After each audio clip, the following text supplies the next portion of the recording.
As a mom of 2 boys, this ride-on excavator is one of our favorites in the house. We actually keep it in our base ride-on itself, so it's just kind of a pretend spin.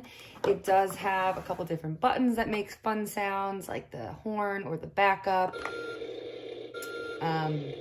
So they really love kind of that realistic part of it. And then it's also fun that the seat pops up. So they throw different toys in there as well, and just kind of adds to the fun. So this definitely keeps them entertained for quite a long time. It is very safe. Like I said, it does not tip over easily whatsoever. So if you're looking for a fun ride-on toy to add to your arsenal, this meant, but we have brought it outside as well. But it is a really good product. Highly recommend it.